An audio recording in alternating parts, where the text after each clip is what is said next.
Ayan guys, talagang magandang umagas po sa inyo. Ayan. Yun nga po guys, ang haba na ng buko. Kita naman yung uban ko guys.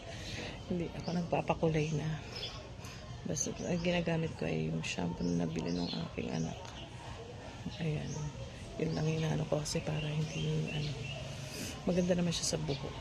Ayan. Kahit na hindi ayan, maganda siya, hindi pa yung aking buhok. Ayan, guys. Yun nga po guys, dito po talaga sa social media, sa ano po natin, hindi po ganun kadali na kikita. Isang pitik lang kita na po tayo. Kailangan po natin trabahuin, kailangan natin pagsikapan po kung ano po yung ating mga goal, pagtiisan, pagyamanin po guys. Ang gagawin lang po natin ay gumawa lang tayo ng mag-upload lang tayo ng mag-upload ng mga video. Yan lang guys, para habang tumatagal, kasi naman yung wala tayong ginagawa. Lang tayo ng pero lang, yung kumbaga wala tayong ginagawa. Ngayon pa lang, kumbaga nagtatanim na tayo. Kasi pag once na, katulad lang yan na for example, nagtanim tayo ng isang gulay. Pag tinanim natin yun, mamulaklak yun, lalago yun, mamumunga yun. O, pag namunga yun, aanin na tayo. Ganon din po dito sa sa ating pagbablog. Magtatanim muna tayo, magtatanim, then pag aanin na tayo. Yun guys, kaya konting tiis, wala pong madali dito sa mundo. Lahat po ng bagay, kung gusto mo may marating ka, gusto mo may malayo yung matupad lahat yung mga goal mo or pangarap mo, trabahuin mo, pagsipagan mo, pagtiyagaan mo guys, huwag mapapagod. Yun lang po guys, thank you for watching, and sana patuloy niyo po akong subaybayan sa aking mga vlog guys. Ayan, maraming pong salamat. Thank you for watching, and magandang araw at magandang buhay din. Samahan po natin ang dasal. Lahat po ng mga pangarap natin matutupad po yan. Alam ng Diyos kung ano po yung nasa puso natin. Siya po ang nakakaalam, kaya hindi niya tayo bibigoin. Kumbaga, kung humihingi nga tayo, ang hinihingi natin, minsan hindi niya inaano, kasi meron siyang mas magandang plano guys. Hindi niya po yung kaagad ibibigay, kasi ang niya, mas inaano niya po, meron siyang mas magandang plano para sa atin. Ayan. Ganun lang po guys. Ayan, thank you for watching. Sana patuloy niyo po akong suportahan sa aking mga vlog. Bye bye. See you next video. Hello guys. Ayan. Text ko lang po yung aking sita. Ang daming bunga guys. Ayan.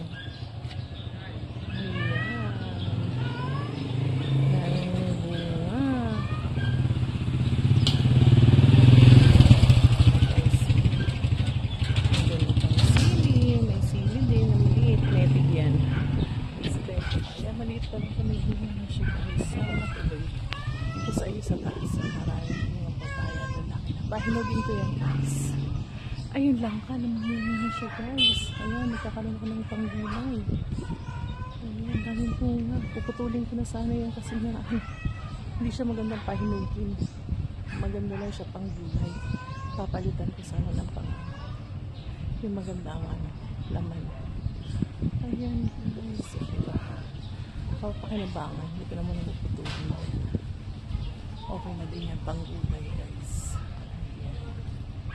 Yung saging na tanggal, yung naputol. Sayang nga hindi na napakinabangan yung bunga kasi wala pa siyang laman. Ayan. Yung dalawang punong natitira. Papatanggal ko na rin siya dito kasi baka may ahas na yun dyan. Ayan, papahakot ko na lang guys. Ayan, tapos ayan ang bulak ko lang guys. Diba? Ang ganda. Ayan. Ganda ng bulak ko guys. Ayan, may malunggoy ako maliit. Ito, dragon fruit yan guys. Papakipitin ko dito sa babat namin. Ayan, sana mamunga siya. Lumaki. Ang dating tanong ko guys, namunga na siya. Ito lang hiniuli ako dito sa aming kapitbahay. Kayla teacher. Ayan. Para makatikim man lang ng dragon fruit na sariling tanim guys. Ayan. Yun lang po guys, and then yung kalamansi, maraming bunga sa taas. Namumulaklak na uli siya guys. Ayan. Kahit pa paano, kapag may tanim ka, meron kang aanihin guys. Malaking tulong yan guys na ano dahil sa sobrang mahal ng bilihin dito sa atin. Ayan, may bulaklak pa. Ayan, may sili ako sa loob. Ayan, yung sili na yan guys. Ang ano na yan guys. Yung ano tawag doon, mahahaba siya guys. Ayan, sana lumaki, mamunga. Lagi kong tinatanggalan ng talbos kasi pinang-aano ko sa tinola. Ayun yung kalamansi kong tanim. Binili ko yan sa silang. Guys, yun lang po guys ang aking tanim dito. Na ano, hindi na kasi makaano dyan. Nagtanim ako ng talong. Ay na ano yun. Hindi na po siya mabuhay. Ang tawag doon na namamatay siya kasi na ang dami ko ng tanim na puno. Ay, namumulaklak na uli yung mangga. Habang hindi pa naman po ginagamit yung lupa, hindi pa naman namin, wala pa naman kami pampatayo ng bahay dito sa ano, pampalaki ng pampa-extension. Ayan. Hayaan mo lang natin kung muna yung mangga. Para, ayun na may bunga. Para mapakinabangan. Kasi tuwing pumupunta dito, ang ako napapakinabangan po yan, nagiging pera po yan. Kapag maraming bunga. Ayan. Ayan po yung isang kumpon. Sana mamunga uli siya ng marami para mas maraming ano, makakain. Kasi dito din po nanghihingi yung aming mga kapitbahay. Ganun po talaga kapag yung hindi mo pinagdadamot yung mga tanim mo, ay namumunga po talaga ng marami. Ayan na may mga bulaklak na po yung mga namin. Guys. Ayan. Ito yung mga halaman ko. Ay, yung rose ko natutuyo na. Hindi ko nadiligan ng ilang araw. Ayan. Ito yung maganda kong halaman. Ito yung gusto ko eh. Ito talaga yung gusto ko guys. Yung malaki. Malago na siya, nabuhay. Hiningi ko lang po yan. Kay Press Okay. Ayan. Ito naman aking rubber tree. Si mama ang nagtanim niya. Ayan yung aking. Yung isa yung aking rubber tree na binili ko yan guys. Nabili ko. Then ito yung ano. Ayan yung iba kong halaman. Ayan. Dito siya. Ito na asikasahin. Nadamo na po guys. So, maraming ano, Carabao grass. Ayan. And then ayun, may sobra kaming bakal. Galing doon sa ano na. Doon sa paupahan guys. Ayan. Bala ko sana ipagawa ng ano. Kasi gusto ng asawa ko. Magpagawa kami ng garahe. Kaya lang, syempre, pera kailangan. Wala pa naman kami extra pera. Dahil syempre, kaya hindi naman namin pwedeng anihin. Kailangan namin din mag-save. Kailangan din namin kasi marami may nag-aaral. Yung gasto sa araw-araw. Tapos maraming bayarin. Kaya ayan. Hindi pa namin hindi pa kami nakapagpagawa. Ayan, bala ko sunod. Ano, kulang pa ito, tatlo lang to. Tatlong baka lang to. Pang ano lang to. Ito isang tubo. Pwede namin yung pang ano, pang poste. Ito sa garahe. Para may bubong yung sasakyan namin. Ayan. Kaya lang. Hinga-hinga lang. Wala pang budget para dyan sa pagpapagawa. Hirap kasi wala naman trabaho yung asawa ko. Wala rin akong trabaho guys. Buti na lang guys. Pero paano? Meron kaming ano. Kaya lang hindi naman doon namin kaya na ano, kulang. Kasi marami kami pinagkakagastosan. May mga nag-aaral. Priority ko muna yung pag-aaral ng mga bata. Kaysa sa mga ano, ibang bagay kasi yung pag-aaral ng mga bata yun ang importante, araw-araw gastos. Yun lang po guys. Ito yung tricycle pinagawa namin. Bala ko nang yan benta, kaya lang isipan ng anak ko gagamitin daw niya pang ano, para gagawa ng ano, magtitinda siya ng ano. Ayan. Hindi ko alam kung matutuloy yung pagtitinda niya kasi ano yan, wala pa naman siyang ano, may gagamitin, kaya pinaayos ko na lang siya. Maganda pa po yan kasi hindi naman talaga totally gamit na gamit itong sasakyan namin, kaya lang sa katagalan napabayaan. Simula nung nag-abot yung aking anak ay yung gumagamit talaga nito. Ayun, wala na. Nakatenga na. Ayun, pinagawa. Gusto pa akong paggawa ng asawa ko yung yan. Kaya lang sabi ko kung papalitan naman, pagagawa ng tatanggalin din yung sidecar. Pagagawan din ng tag doon.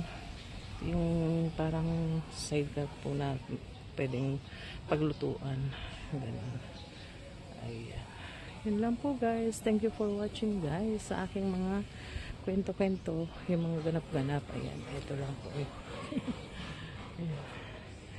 Ayan. Sana po patuloy niyo po ang suportahan sa aking mga vlog. Ayan guys. Para naman po, malaking tulong po yun kapag na talagang nagkaroon po ako ng earnings dito ay malaking tulong. Unang-una sa pamilya ko, sa mga anak ko at sa aking mga magulang, mga kapatid at sa mga mga nangangailangan. Talagang yun po talaga yung goal ko, yung makatulong, matulungan guys. Ayan. Ang dream ko po kasi ay magkaroon po ng yun, ng karagdagang kasi po dito sa bahay namin. Kasi po talaga wala kaming kwartong mag-asawa. Diyan lang kami, sana natutulog kami dalawa. Kami ng apo, kasama ko yung apo ko, diyan kami. Kasi nga yung mga anak ko ang nandun sa kwarto. Kaya yan, wala kami pampagawa pa ng bahay. Kaya yan, tiis-tiis lang kami. Kaya pag talagang nag-success ko dito, yan, una po yan, nakapila po yan sa aking mga goal, sa aking mga pangarap guys. Siyempre yung magulang ko, gusto kong tulungan, yung mga kapatid ko, gusto kong tulungan dahil tapos yung apo ko gusto kong ipagamot, ang dami kong gustong gawin, pero pera ang wala. Kaya po ito, hindi na naman ako pwedeng mag-abroad. Yung inaano ko na lang po, talagang pinagayaman ko na lang po yung sa amin ng aking biyanan. Yun na lang po doon kami kumukuha ng kabuhayan namin. Ayan, buti na lang may mabuti akong biyanan, mabait akong biyanan talagang full support sa amin, sa mga apo niya, mahal na mahal yung mga apo niya. Ayan, thankful ako. Ayan